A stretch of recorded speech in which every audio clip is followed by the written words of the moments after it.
하나님의 말씀은 신약 성경 마태복음 4장 18절부터 22절까지의 말씀입니다.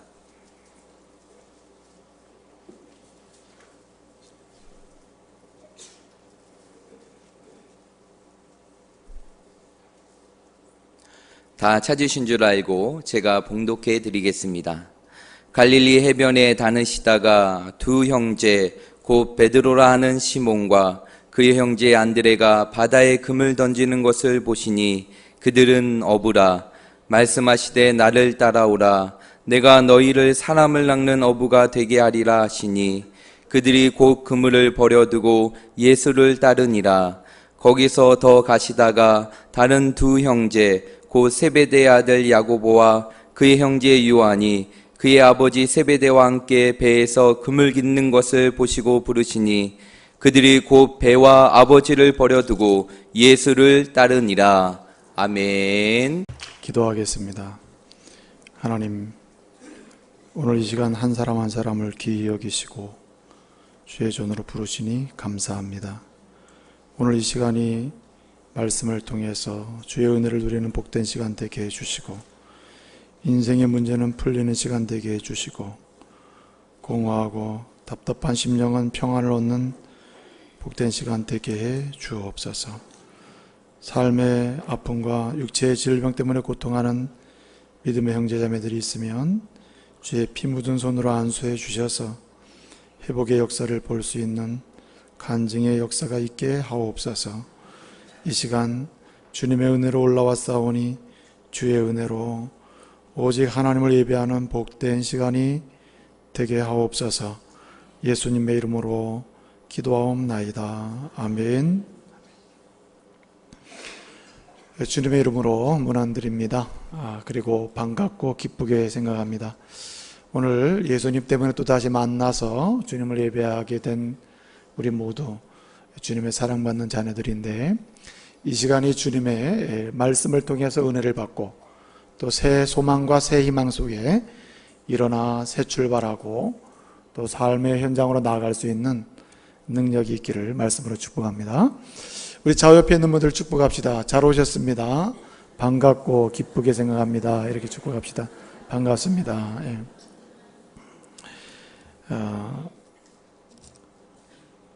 세상에 한 사람 한 사람을 하나님이 보내실 때에 하나님은 목적을 가지고 보내십니다. 그래서 목적 없이 세상에 그냥 던져진 사람은 단 한 사람도 없습니다. 우리 한 사람 한 사람이 주님의 섭리와 계획 속에 이제 조성돼서 또 이 땅에 보내심을 여러분 받았고, 또 하나님은 보내실 때에 각각의 목적을, 개인의 인생의 목적을 두셔서 주님이 원하시는 복된 인생을 살 수 있도록 하신 것입니다.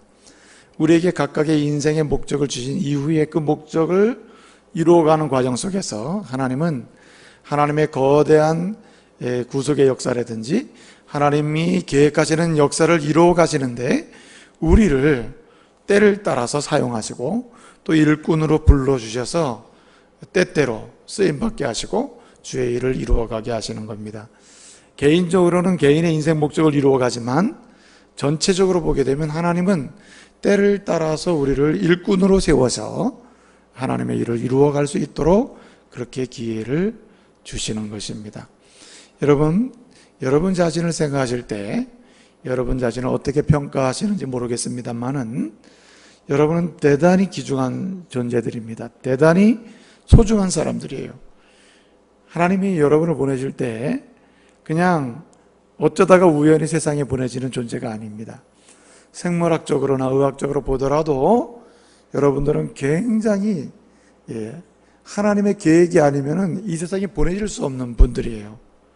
사실 어떤 사람은 그런 과학적으로 생물학적으로 한 사람이 잉태되고 그리고 또 사람으로 성장해가는 과정이나 출생하는 과정 속에서 사람은 다 우연히 이 땅에 만들어지고 존재하게 되는 것이다, 이렇게 거꾸로 주장하는 분이 있습니다만은 우리가 이제 엄마 아버지의 그런 삶의 여정 속에서 우리가 생명으로 빚어지고 또 이 땅에 태어나고 하는 과정을 보게 되면 이건 하나님의 섭리가 아니면요 절대로 불가능한 일인 것입니다.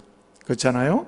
그러므로 오늘 이 시간이 우리 한 사람 한 사람, 나는 대단히 하나님 앞에서 소중한 존재이고, 또 그런 의미에서 또 목적이 있는 존재이고, 또 목적을 추구하고 사는 인생 여정 속에서 하나님의 일꾼으로 때를 따라 쓰임받아야 될 존재라는 사실, 이 사실을 또 깨닫고 또 하나님의 더 나은 일꾼으로 쓰임받는 이런 새로운 기회가 되기를 말씀으로 축복합니다. 우리는 인생의 목적을 가지고 태어났음과 동시에 하나님께서 목적하시는 그런 거룩한 역사를 위해서 쓰임받도록 그렇게 부름받은 일꾼들이고, 또 때를 따라서 더 나은 일꾼으로 사용되어야 할 그런 사람들이 바로 저와 여러분입니다. 오늘 말씀을 통해서 보게 되면 하나님께서 우리 예수님을 이 땅에 보내셔서 구속의 역사를 이루시기 위해서 주님이 그 일을 해나가실 때, 주님은 개개인의 인생 목적을 가지고 태어난 사람들을 때를 따라서 주님이 부르셔서 더 나은 일꾼으로 사용해 가시면서 주의 일에 동참하게 하시는 것을 볼 수가 있습니다. 오늘 여기 베드로라는 시몬과 그 형제 안드레, 그리고 세베대의 두 아들 야고보와 요한이 우리 예수님의 거룩한 사역에 쓰임받도록 일꾼으로 부름받는 장면이 여기 기록되고 있습니다. 우리 주님은 예수님이 이루고자 하시는 하나님의 거룩한 역사를 이루심에 있어서 개개인의 인생 목적을 가지고 태어난 사람들을 때를 따라 그 일에 동참하도록 어떻게 합니까? 부르시는데 그냥 부르시지 않습니다. 대충 부르시지 않습니다. 아무나 부르시지 않습니다. 아무나 주님의 일꾼으로 삼지도 않고 더 나은 일꾼으로 그 일에 참여하도록 그렇게 하시지도 않음을 오늘 우리는 말씀을 통해서 볼 수가 있습니다. 여러분, 오늘 예수님이 그의 제자들을 부르시고 그의 일꾼으로 부르시는 과정을 한번 보십시오.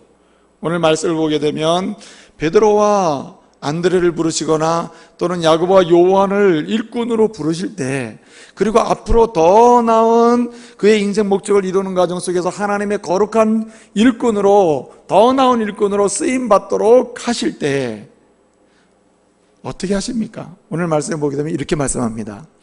예수님이 갈릴리 해변을 다니시다가, 이렇게 말씀합니다. 다니시다가 누굴 부릅니까? 베드로와 안드레를 보시고 그들을 부르시고 야고보와 요한을 부르시는 장면을 말씀하고 있습니다. 근데 여러분, 그냥 눈에 띄면 그냥 부르십니까? 그렇지 않죠. 눈에 띈 사람 그냥 아무나 불러다가 너는 내 일꾼이 되라고 하십니까? 더 나은 일꾼이 되기를 소원하시면서 세우십니까? 아니잖아요. 오늘 말씀에 보게 되면 어떻다고요? 갈릴리 해변을 다니시다가, 여기 갈릴리 해변을 다니신다는 말은 헬라어로는 페리파톤이라는 말인데요. 이 페리파톤은 뭐냐면 계속해서 갈릴리 해변을 왔다 갔다 하시면서 주님이 필요로 하는 더 나은 일에 참여할 수 있는 일꾼을 어떻게 해요? 찾고 계신다는 말입니다. 계속 왔다 갔다 하시면서 일꾼을 찾으셨다는 말이에요. 그래서 여기 페리파톤이라는 말은 중단이 없다는 말입니다. 계속 왔다 갔다 하신다는 것으로 의미해요. 그래서 주님은 본래 잘하실 때는 나사렛 동네에서 잘하셨으나 이제 공적인 사역을 시작하시면서 우리 예수님이 어디로 이주하십니까? 가버나움으로 이제 옮겨오시잖아요. 그 가버나움에서 이제 공적인 사역을 시작하시는데, 그 공적 사역을 위해서 그와 함께 할 사람, 인생의 목적을 이루어가면서 궁극적으로 하나님의 거룩한 일꾼으로 쓰임받을 사람을 찾아 나서신 거예요. 어떻게 하십니까? 왔다 갔다 하시면서 갈릴리 해변가를 찾아 다니시는 겁니다. 누구를? 더 나은 일꾼으로 앞으로 주님의 일에 쓰임받을 그 사람을 찾아 나서는 거예요. 여러분, 제가 갈릴리 바닷가를 가보니까 사람 많더라고요. 관광 온 사람도 많고, 고기 잡는 사람도 많고, 뭐 구경 온 사람도 많고, 한마디로 뭡니까? 해수욕회로 온 사람도 있고 많아요. 사람이 굉장히 많습니다. 제가 갔을 때도 그런데 예수님 당시에는, 그 당시에는 아마도 다 고기 잡는 사람, 생업을 위해서 거기 수많은 사람들이 몰려들었을 겁니다.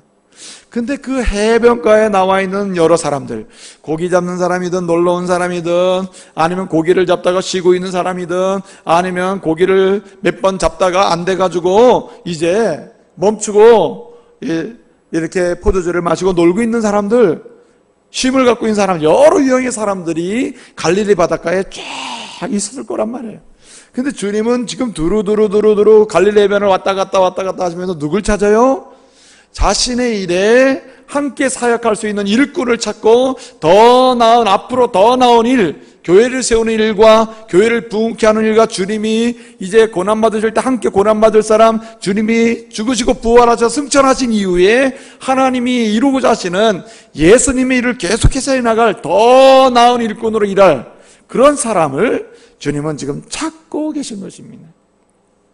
주님은요, 일꾼을 그냥 보는 대로 그냥 막 불러서 하지 않습니다. 여러분, 아무리 회사가 말해요, 사원이 부족하다 하더라도, 일꾼이 부족하다 하더라도, 여러분 어떻습니까? 부족하니까 아무나 뽑아서 일 시킵니까? 좋은 회사일수록 좋은 직장일수록 어떻습니까? 아무리 직장에 일꾼이 부족해도요, 아무나 안 뽑아요. 그렇지 않습니까? 거기에 맞는 사람, 자격이 갖춰진 사람, 뭔가 거기에 딱 맞는 사람을 뽑는 것이죠. 여러분, 우리 주님께서 구속의 역사를 이루어 가시기 위해서 그의 사역을 돕고 함께할 사람을 뽑는데 그냥 눈에 보이는 사람 아무나 뽑겠어요? 그렇지 않죠. 주님은 지금 해변을 거니시면서 이 사람 저 사람 잘 살펴보고 계신 것입니다. 그러다가 오늘 누구를 봤습니까? 오늘 베드로와 안드레를 보고 야고보와 요한을 보셨다고 했습니다. 베드로와 안드레가 뭐하고 있어요? 그물을 던지고 있는 것을 보셨고, 그 다음에 야고보와 요한은 뭘 보셨어요? 그들이 그물을 짚고 손질하고 있고 이제 그물을 던져서 고기를 잡을 준비를 하고 있는 야고보를 보신 것입니다. 근데 여기 본다고 했습니다. 예수님이 보시고 잘 살펴보시고 그들을 불렀다 그랬죠.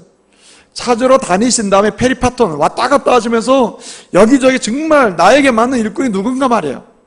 주에 정하신 일꾼이 누구이며 알맞은 일꾼이 누구며 그 일꾼을 찾아다니셔요. 그리고 뭐 하셨어요? 베드로와 안드레를 보시고 야고보와 요한을 보셨어요. 여기 보신다는 말은요, 그냥 보는 게 아닙니다.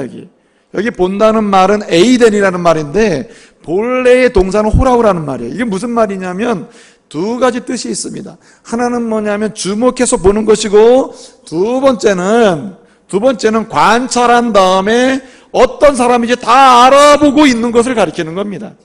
그러니까 여기 주님이 일꾼을 찾고 더 나은 일꾼을 찾고 함께할 일꾼을 찾고 그리고 앞으로 더 중요한 일을 맡아서 감당해야 될 그 일에 참여할 일꾼을 찾으시는데 왔다 갔다 찾으실 뿐만 아니라 어떻게 해요? 주목해서 상세하게 관찰하게 보고 그 다음에 그 사람들이 어떤 사람인지 다 알아보고 있다는 것이 바로 본다는 뜻입니다. 그리고 주님 어떻게 했어요? 그들을 부르셨죠. 보신 다음에 주목해서 관찰하시고 다 살펴보고 알아본 다음에 그들을 어떻게 해요? 부르셨습니다. 나를 따라오라. 그의 일꾼으로 부르신 것입니다. 오늘 이 말씀을 통해서 우리는 알 수 있는 것이죠. 주님은 아무나 일꾼을 부르지 않는다. 주님은 보이는 대로 일꾼을 부르시지 않는다. 주님은 그저 준비되지 않는 자를 막 부르지 않는다. 주님은 아무나 불러서 일꾼 세우시는 분이 아니라 주님이 계획하신 일에 맞는 사람, 주님이 원하시는 사람, 주님이 뜻하신 대로 나가는 사람, 가고 있는 사람, 그리고 앞으로 거기에 맞춰서 갈 수 있는 사람, 이런 사람을 주님이 부르시는 것을 볼 수가 있는 것입니다. 사랑하는 믿음의 가족 여러분, 각 개개인에게 인생 목적을 주셨다 그랬잖아요. 하나님은 우리에게 인생의 목적을 주시고 그 목적을 이루어가면서 즐거움과 행복을 누리게 하셨습니다. 그뿐만 아니라 이 인생의 목적을 이루어가면서 기쁨을 누리게 하시되 이러한 인생의 목적을 이루어가는 과정 속에서 주님은 우리를 부르셔서 주님의 일꾼으로 삼으시고 주의 거룩한 일에 동참하게 하는 은혜를 주셨습니다. 그리고 더 나은, 앞으로 해야 될 더 나은 일들이 많은데 그 일들을 이루어가고 그 일을 감당해 갈 수 있도록 주님은 부르시는 거예요. 어떻게 부르십니까? 맞는 사람, 주님이 생각하는 사람, 주님이 보시기에 합당한 사람을 불러서 쓰신다는 말입니다. 그러므로 우리는 우리의 인생 목적을 이루어가는 과정 속에서 진정으로 참된 기쁨을 누리기 위해서는 주님의 일꾼으로 부름받아 쓰임을 받아야 하고, 주님이 원하시는 때에 더 나은 일꾼으로 아름답게 부름을 받고 쓰임을 받아야 하는 이런 사람이 되어야 하는 것입니다.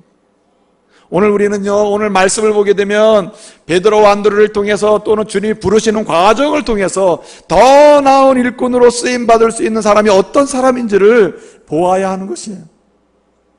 여러분, 더 나은 일꾼이 되기 위해서 어떤 사람이 되어야 합니까? 어떤 자세와 태도를 가져야 합니까? 주님이 원하시는 구속의 역사와 복음 증언의 역사와 세계 속에서 하나님의 거룩한 영광을 선포하는 역사를 위해서 더 나은 일꾼으로 쓰임받는 일꾼이 되기 위해서는 어떤 태도를 견제해야 합니까? 오늘 말씀은 가장 중요한 것으로 한 가지를 알려줍니다. 그 중요한 한 가지는 무엇입니까?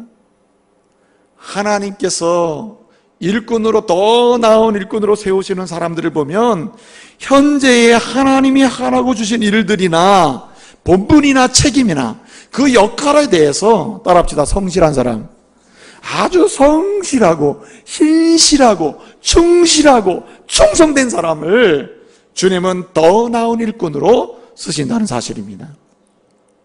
오늘 여기 말씀에 보게 되면 여기 베드로와 안드레 그리고 야고보와 요한이 관찰을 통해서 주님이 그들을 부르십니다. 내가 널 쓰겠다 부르셔요. 근데 이들이 뭘 하고 있습니까? 갈릴리 바닷가를 돌아다니시다가 주님이 그들을 부르시는데, 관찰하고 충분히 보시고 다 알아본 다음에 그들을 부르시는데 그들이 뭐 하고 있었습니까? 그들을 보게 되면 아주 중요한 모습을 띠고 있어요. 거기 보면 그물을 뭐 하고 있다고요? 그물을 던지고 있다. 그물을, 예? 그물을 던지고 있는 것을 볼 수 있습니다. 예?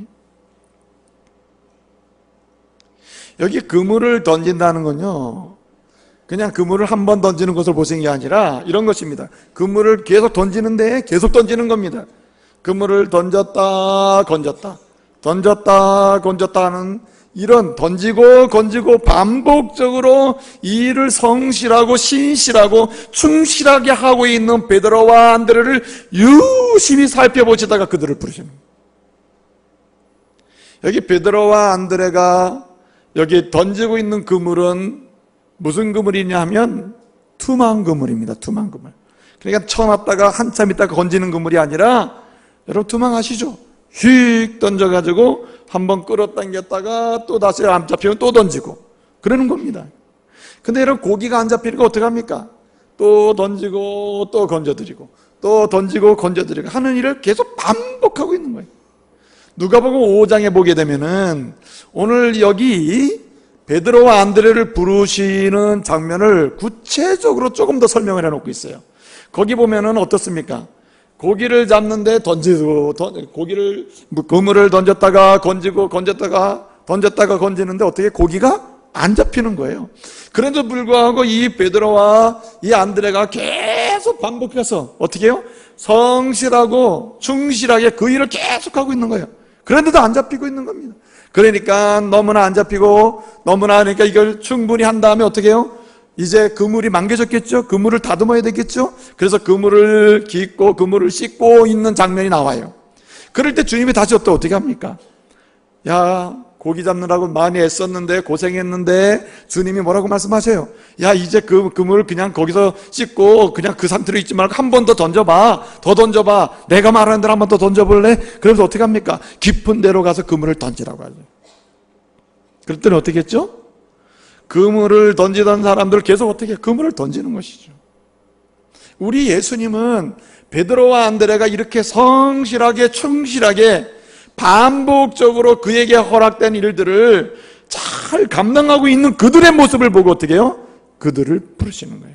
주님이 부르신 사람 중에 놀고 있는 사람, 할 일 없는 사람, 이런 사람, 예? 나는 일 안 해도 된다고 하는 이런 사람을 부르신 적이 없어요. 놀랍게도 여기 보면은 말씀을 보게 되면 여기 야고보와 요한에 관한 이야기가 나와요. 야고보와 요한이 뭐 하고 있다고요? 그물을 깃고 있다고 했어요. 그물에 찌꺼기를 걸린 것을 던져버리고 찢어진 것을 꼬매고 하는 이런 모습을 오늘 상세하게 기록해주고 있습니다. 근데 여러분, 야고보와 요한이 뭐하고 있다는 말입니까? 그물을 던지고 또 다시 걷어들이고, 여기 그물은 야고보와 요한이 가지고 있는 그물은 투망식 그물이 아니라 한 번 쳐놓으면은 한참 있다가 건져드리는, 이게 건져서 고기를 올리고 또 다시 손보고 던지는, 쳐놓는 이런 그물을 가리키는 거예요. 여기 그물은 한글에는 그물이 두 가지 종류잖아요. 하나잖아요. 그물. 근데 여기 헬라어로는요, 두 가지 그물이 존재하고 있어요.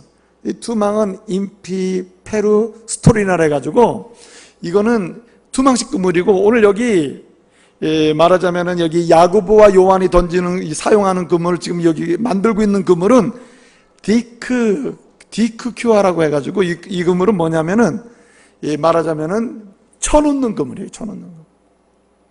그래서 이 야고보와 요한이 지금 그 그물을 한번 쳤다가 끌어당겼겠죠. 그리고 다시 작업을 하기 위해서 그물을 손질 보고 있는 거예요. 이럴 때 주님이 그들을 찾아가셔서 그들을 뭐 하시고요? 보시고, 에이덴, 아주 살펴보고, 주목해보고, 관찰해보고, 그들에 대해서 뭐 일일이 다 알아보고, 이 사람들이 어떤 사람인가, 그 동네에서 어떤 사람인가 다 알아보고, 관찰한 다음에 어떻게 해요? 그들을 부르시는 거예요. 그들을 부르셨습니다. 나를 따라오라. 내가 너를 나의 제자로 삼겠다. 내가 사람 낚는 어부가 되게 하겠다. 그렇게 주님이 그들을 부르시는 것을 볼 수가 있습니다. 많은 사람들이 자기는 왜 할 일이 없는가 라고 말하는 사람들이 있어요. 나는 왜 사람들이 나를 알아보지 못하나? 그런 사람들이 있어요. 능력은 많은데, 내가 많은 조건을 가지고 있는데 왜 사람들은 나를 인정하지 않고 나에게 일을 주지 않나? 이런 사람들 종종 있죠. 여러분, 사실은 문제가 어디 있습니까? 아무리 자기가 어떤 역량을 가지고 있다 하더라도 성실함과 신실함으로 하나님 앞에 쓰지 않는 사람은 때를 따라 쓰임받기 어렵다는 말입니다. 여러분, 다윗을 보세요. 다윗은 하나님께서 그를 기름 부어 세우셔가지고 그를 이스라엘의 왕으로 삼게 하셨습니다. 근데 여러분, 그가 기름 부음 받을 때가 언제입니까? 그는 약할 때, 연약할 때, 아무도 알아주지 않을 때예요. 그는 자기의 집안에서 이 목동으로서 양을 칠 때입니다. 아무도 알아주지 않고 아무도 인정하지 않는 그런 상황이었어요. 그럼에도 불구하고 그는 오직 하나님이 우리 가정에서 내게 하라고 한 일은 이것이다. 그는 그렇게 감당하고 있는 거예요. 양을 치는 것입니다. 여러분, 다윗에 대해서 신실하다, 충성스럽다, 충실하다 하는 이 단어가 붙어서 다윗을 설명하는데, 그때 가장 중요하게 사용된 언어 중에 하나가 충실, 성실, 충성인데, 그때 이 말이 어디에 연결해서 사용됐습니까? 다윗이 이 목동에 노릇을 하고 있을 때에 하나님이 그를 충실하게 보시고 어떻게 해요? 그를 부르셨다는 것을 말씀해 주고 있습니다. 사실 결과일 수도 있어요. 하나님이 그를 기름 부어 세우심으로 그의 모습, 기름 부음 받은 자의 삶의 모습을 보니 그는 충실하더라, 성실하다, 이렇게 말할 수 있죠. 여러분, 하나님은 어떤 사람을 부르시는가? 하나님은요, 성실하게 자신에게 맡겨진 일들, 충실하고 신실하게 감당하는 그 사람을 주님은 주의 거룩한 일에 더 나은 일꾼으로 때를 따라 사용하시는 겁니다. 열왕기상 19장을 보게 되면요, 엘리사가 얼마나 능력 있는 선지자의 사역을 감당했습니까? 하나님께서 엘리야를 통해서 엘리사에게 기름 부어서 그를 선지자로 부르실 때 그는 뭐하고 있습니까? 그는 변함없이 그는 자신 농부했습니다. 엘리사는 농사짓는 농부했어요. 소를 가지고 밭을 갈고, 그 다음에 식물을 심고 걷어들이고, 또 다시 때가 되면 밭을 갈고 식물을 심고 걷어들이는 이런 일을 반복적으로 하면서 사는 농부였어요. 농부. 엘리야를 통해서 그를 선지자로 부르실 때 그가 뭐하고 있습니까? 열왕기상 19장을 보게 되면 그는 소 12결의로 뭐하고 있었어요? 그는 밭을 갈고 있었다는 사실을 매우 중요하게 기록하고 있습니다. 마태복음 9장 9절을 보게 되면요, 마태를 부르시는, 오늘 본문 말씀을 기록하고 있는 마태의 부름에 대해서 설명하고 있어요. 마태를 우리 주님이 언제 부르십니까? 잠잘 때 부르십니까? 그가 놀고 있을 때 부르십니까? 아니죠. 공통적인 것은 마태가 세관원에 앉아서 그가 그 업무를 충실히 감당하고 있을 때 우리 예수님이 그에게 다가가셔서 그의 일을 하는 그런 과정 속에 그를 불러내시는 것을 볼 수가 있습니다. 많은 분들이 자신의 하는 일에 대한 불만족과 원망을 가지고 그 일을 대면하는 사람들이 있습니다. 그런데 여러분 기억하세요. 하나님은 누구를 불러서 쓰시는가? 어떤 사람을 때를 따라서 하나님의 거룩한 일에 세워놓으시는가? 더 나은 일을 감당할 수 있는 기회를 주시냐 말이에요. 어떤 사람?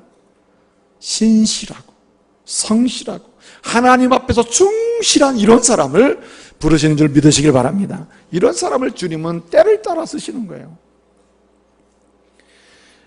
제가 성기동 교회 목사님이 그 신학을 하시기 전에 뭐 하던 분이냐면 청계천에서요.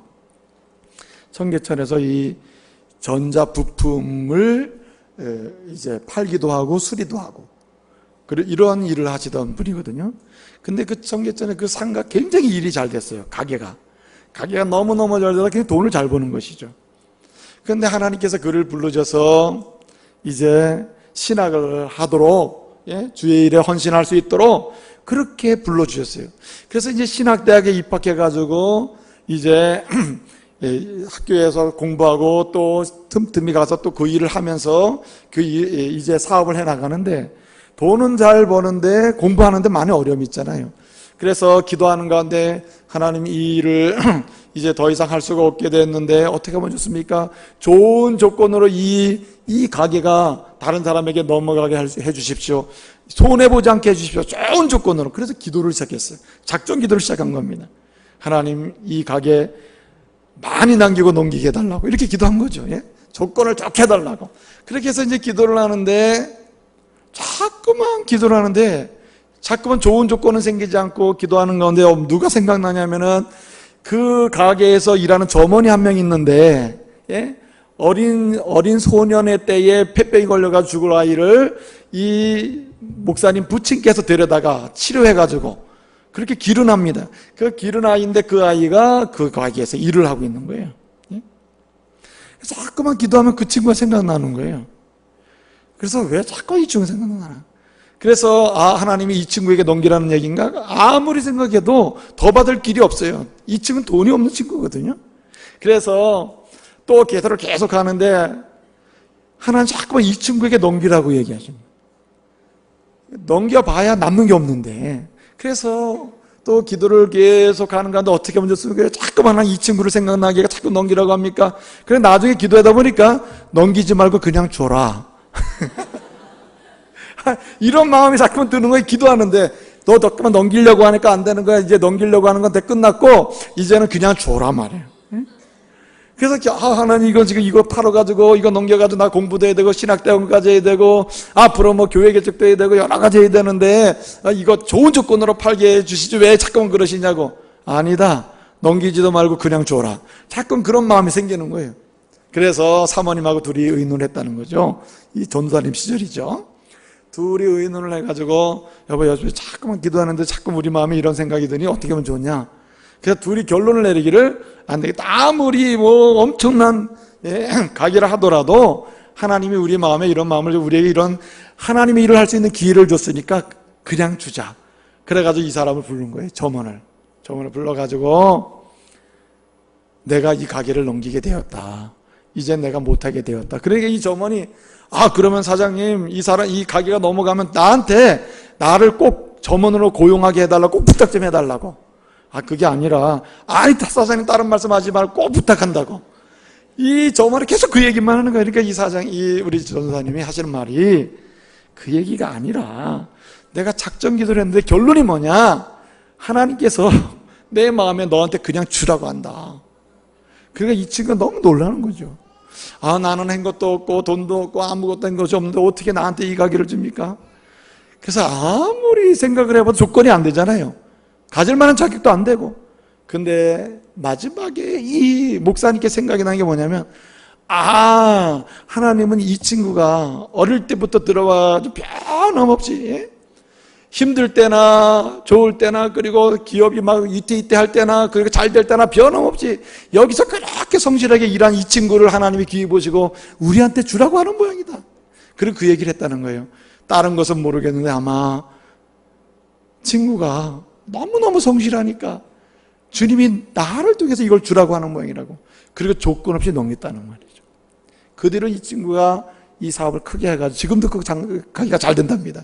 그리고 장로님이 되셔가지고 얼마나 주일에 열심히 하는지 몰라요.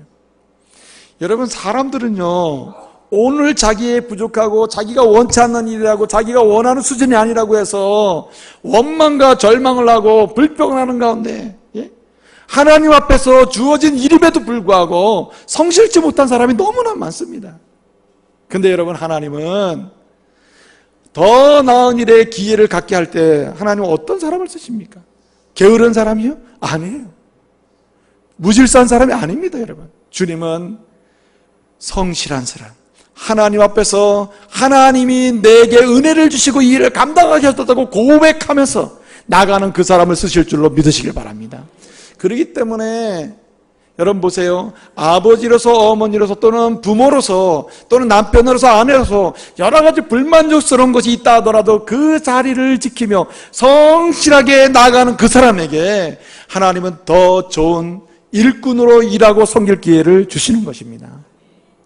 또 뿐만 아니라 오늘 말씀 보게 되면 오늘 제자를 부르시는 과정을 통해서 우리에게 주시는 더 나은 일꾼의 태도가 무엇이냐, 하나님이 더 나은 일꾼으로 쓰시고자 하실 때 어떤 사람을 하나님은 부르시는지를 말씀해 주고 있는데 무엇입니까? 오늘 여기 말씀해 보니까 우리 주님이 베드로와 안드레를 부르시고 그리고 야고보와 요한을 부르시는데 이들의 반응이 나오고 있습니다. 이들의 반응이 뭡니까? 이들의 반응을 가장 잘 보여주는 단어가 곧이라는 단어예요. 곧. 베드로와 안드레가 그 말씀을 듣고 곧 버려두고 예수를 쫓으니라. 야고보와 요한이 예수님의 그 부르시는 말씀을 듣고 곧 그물과 아버지를 버려두고 어떻게 해요? 예수를 쫓으니라고 말씀하고 있어요. 여러분, 주님이 정말 더 나은 일꾼으로 일할 수 있게 하고 섬기게 하고 감동적인 감동과 기쁨을 누리게 하고 그리고 하나님의 거룩한 사역에 동참할 수 있는 기회를 주실 때에 그 사람들을 보면 누가 그런 기회를 누리게 됩니까, 여러분? 예수 그리스도의 말씀에 대해서요, 즉각적으로 그리고 온전히 순종하는 사람이에요. 여기 곧이라고 하는 말은 유데우스라고 하는 말인데 이 두 가지 의미가 있어요. 하나는 즉각적으로 하는 말이고 하나는 온전이라는 말입니다. 온전히. 사실은 이 유데우스가 포함하고 있는 이 즉각적으로 온전히 순종한다는 것은요, 사실 같이 가요.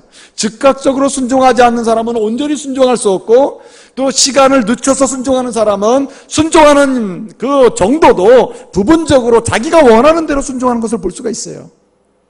그러나 여러분, 즉각적으로 순종하는 사람을 보게 되면 순종의 내용을, 강도를 보게 되면 어떻게 해요? 온전히 순종하는, 온전히. 그래서 온전히 순종하는 것과 즉각적으로 순종하는 것은 어때요? 같이 가는 것을 볼 수가 있습니다. 이 시대는요, 순종한다고 하는 사람은 많은데 정말 우리 주님께 대해서, 주의 말씀에 대해서 즉각적으로 순종하는 사람이 많지가 않습니다. 순종한다고 하는 사람은 많은데 순종하겠다고 결단하는 사람은 많은데 뭐하는 사람은 적어요. 온전히 순종하는 사람은 적습니다. 제가 지난 주간에 급한 일이 있어서 러시아를 갔다 왔어요. 가서 거기서 선교사들을 만났습니다. 많은 선교사들을 만났어요. 우리가 파송한 선교사도 만났습니다. 그 선교사랑 이야기를 나누는 가운데 우리와 함께 할 수 없는 신학과 교리를 가지고 있어요. 하나님 말씀을 순종하긴 순종해야 하는데 온전히 즉각적으로 순종하지 않는 거예요. 여러분, 이 시대를 보게 되면요, 넌크리스찬 사회에서도 술과 담배가 단해서 어떡합니까? 요즘 세계적으로 금주 금연운동을 하고 있다. 왜 그렇습니까? 의학적, 과학적으로 술과 담배가 우리 몸에 해악이다, 해악.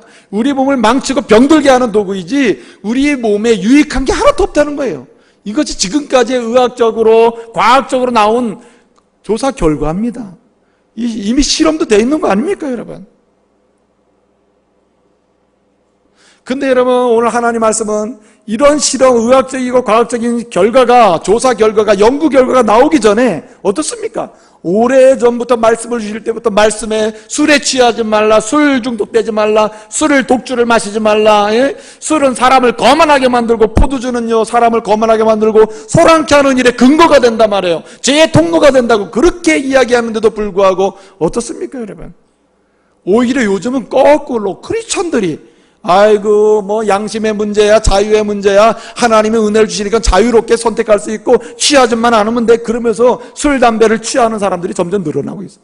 세상 사람들은 금연하자, 금주하자 이러는데 오히려 크리스찬들은요 이상해요. 왜? 뭐 예수 믿어도 뭐 그걸 먹지 말라는 게 어딨냐, 피우지 말라는 게 어딨냐 말이에요. 그러면서 어떻게 해요? 오히려 더 자유하게 된 저 마음 막 열어놓고 가고 있습니다.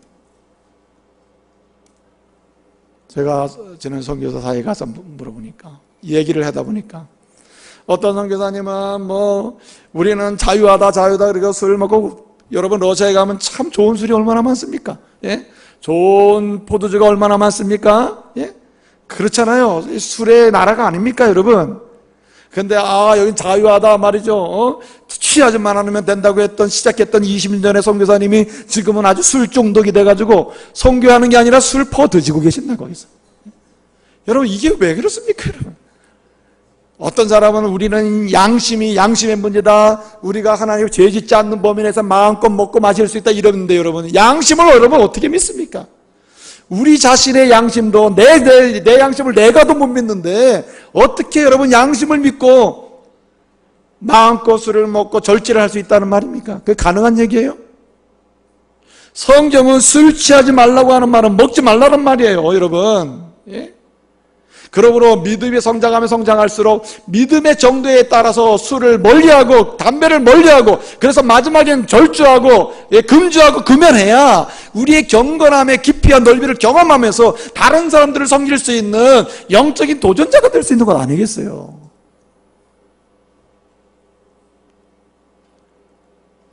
요즘은 평신도들은 오히려 경건을 추구하면서 하나님 말씀대로 나는 안 마실 거야, 안 피울 거야 하면서 나가려고 하는데, 오히려 말씀이 양심이다, 자유다 하면서 말이죠, 진보주의고 자유적인 신학자들이고 또 목사님들이 먹어도 된다, 그러나 취하지 않게 마시고 먹어라 말이에요.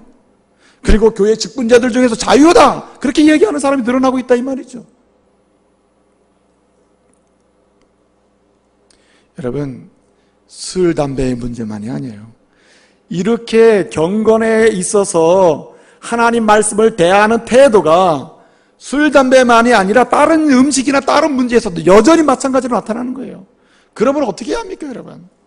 우리는 주의 말씀에 대해서는요 이해와 설명 이전에 어떻게 합니까 여러분?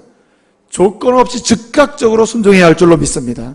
즉각적으로 순종해야 돼요. 그래야 순종의 내용이 온전한 내용으로 순종할 수가 있는 겁니다. 내가 따져보고 계산해보고 그런 시간을 가지는 것만큼 우리가 순종하는 정도도 점점 온전한 순종의 점점 양이 줄어들어요. 축소돼요.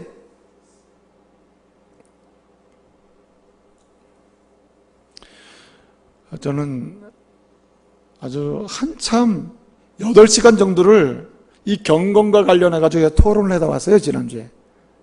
선교사들을 하고 토론을 했다니까요. 진짜 우리의 경건이 뭐냐, 러시아의 많은 사람들은 한 영혼은 술에 취해가지고 다 죽어가고 있는데 선교사들은 파송돼가지고 자유다, 술은 영적인 자유지, 죄만 짓지 않으면 되지, 그러면서 술을 먹고 마시면은 누가 그들을 구원한단 말입니까? 그 사회를. 진정으로 온전히 순종하는 자가 그 사회 속에서 빛을 발하고 하나님께서 쓰시고자 하는 더 나은 일꾼의 역할을 감당해서 가정도 살리고 교회와 그 지역사회와 조국을 살리는 인물이 되지 않겠습니까 여러분? 그러므로 조금 힘들고 어렵더라도 여러분이 믿음이 자라면 자랄수록 여러분 절대적으로 즉각적으로 순종하는 사람으로 나가고 온전한 순종의 자리로 나갈 수 있는 여러분 되시기를 말씀으로 축복합니다. 여러분 계산을 하면 안 돼요. 말씀 앞에는요.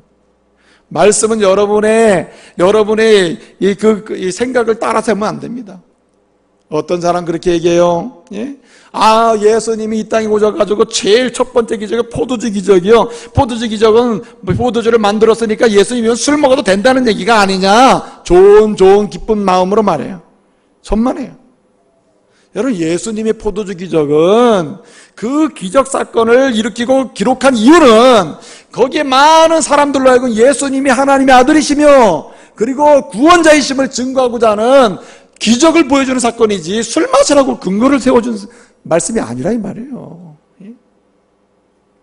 바울은 디모데에게 이렇게 얘기했습니다. 여러분들은 디모데야, 너는 물만 마시지 말고 네 속병과 위장병을 위하여 뭘 먹으라고요? 포도주를 조금씩 사용해라 그랬어요. 어떤 사람은 바울도 그렇게 술 마시라고 그랬잖아. 천만에요. 물만 마시지 말고, 이 말은 무슨 뜻입니까? 지금까지 디모데는 이런 술에 대해서 취하게 하는 것에 대해서 어떻게 해요? 안 마시고 절제했다는 말이고, 그래서 경건을 추구했다는 말이에요. 그런데 지금 위장병이 걸리는 위장병에 그 당시에 약을 쓸 수 있는 약 중에 포도주를 조금씩 마시면 약이 된다니, 약으로는 좀 써라. 무조건 안 마신다고 약으로 쓸 때도 그렇게 안 쓰지 말고 써라 말이에요. 써라고. 말도 안 되네. 저는요, 하나님 말씀에 대해서 조건 없이 즉각적으로 순종하는 자들이 누리는 그 영광이 어떤 것인지를 여러분들이 누렸으면 좋겠어요.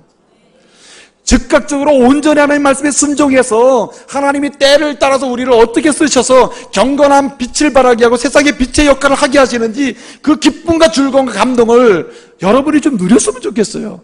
이런 은혜 있기를 바랍니다. 또 뿐만 아니라 오늘 여기 말씀에 보니까 뭐라고 했습니까? 오늘 어떤 사람이 더 나은 일꾼으로 쓰임받고 더 나은 일꾼으로 쓰임을 입는 것을 볼 수 있습니까? 오늘 말씀에 보니 주님이 부르실 때에 버려두고 예수를 쫓았다 그랬습니다. 여기 버려뒀다. 뭘 버렸습니까?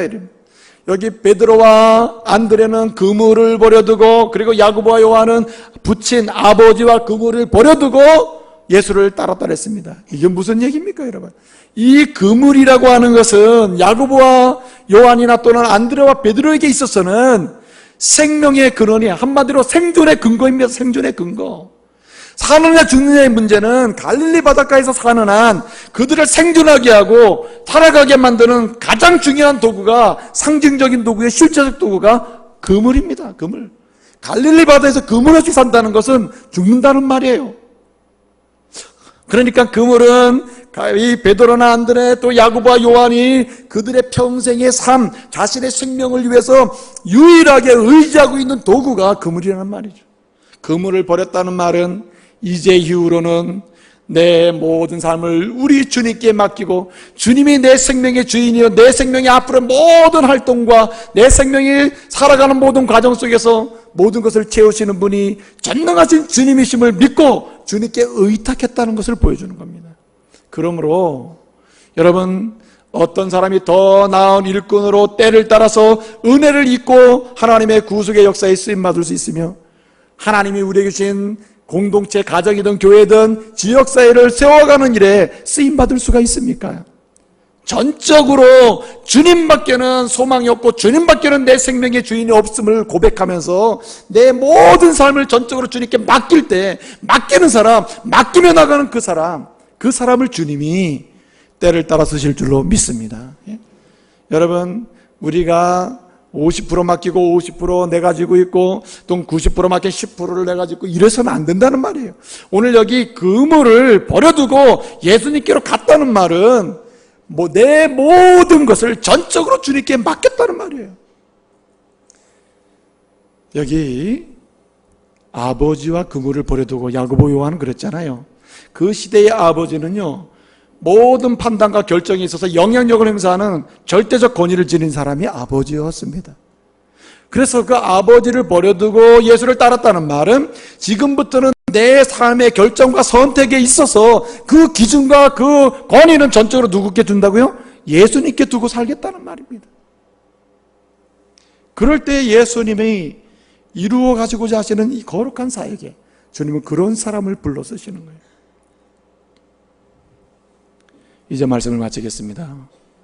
우리는요, 각각의 개인적인 삶의 목적을 가지고 있습니다. 하나님께서 개인의 인생, 독특한 인생 목적을 가지고 이 땅에 보내주셨습니다. 근데 그 목적을 이루어가는 데 있어서 그 과정은 반드시 하나님이 계획하신 거대한 일에 쓰임받도록 하신 거예요. 하나님은 아무나 불러서 쓰시지 않습니다. 아무나 여러분의 인생을 이루어가게 하시면서 하나님의 거룩한 뜻을 이루어가는 일에 참여하게 하거나 동참하게 하지 않습니다. 오늘 이 말씀을 기억하시기 바랍니다. 여러분, 오늘 이 순간에 내게 하나님이 허락하신 일들에 대해서 주님 앞에서 여러분 성실하시길 바랍니다. 신실하시길 바랍니다. 충실하시길 바랍니다. 또 뿐만 아니라 주의 말씀에 대해서 즉각적으로 그리고 온전히 순종하는 자리로 나가시길 바랍니다. 주님이 그런 사람을 부르셔요. 무엇보다도 그 주님 앞에 내 삶의 모든 것, 내 생명과 내 모든 앞으로의 모든 삶까지도 전적으로 의탁하고 믿음으로 맡기면서 나아갈 수 있는 여러분 되시길 바랍니다. 주님이 때를 따라서 귀하게 쓰실 줄로 믿습니다. 기도하겠습니다. 은혜로우신 아버지 하나님, 이 시대는 일꾼이라고 하는 사람은 많으나 진실로 주님께 쓰임받는 일꾼이 없고, 스스로 봉사한다고 하는 사람은 많으나 진실로 주님의 거룩한 사역에 헌신하는 더 나은 일꾼이 없는 시대입니다. 주님 원합니다. 이제 우리 개개인들을 인생의 목적을 주셔서 이 땅에 보내셨고 그 목적을 이루어가는 과정 속에 하나님의 거룩한 역사에 동참하고 쓰임받는 일꾼이 되기를 원하시는 주님의 뜻을 따라서 이제는 더 나은 일꾼으로 쓰임받게 하여 주시옵소서. 가정에서도 주님이 원하시는 더 나은 일꾼 되게 해주시고, 교회에서도 직장에서도 그리고 삶의 터전에서도 더 나은 일꾼으로 쓰임받기를 원합니다. 주여, 주님이 우리에게 주신 일들 본분 책임 그 일에 신실하고 성실한 일꾼들 되게 해주시고, 주님의 말씀이라면 즉각적으로 온전히 순종하게 해주시고, 그리고 우리의 모든 것 전적으로 믿음으로 주님께 맡기며 나아갈 수 있는 주의 종들 되게 하여 주옵소서. 예수님의 이름으로 기도하옵나이다. 아멘.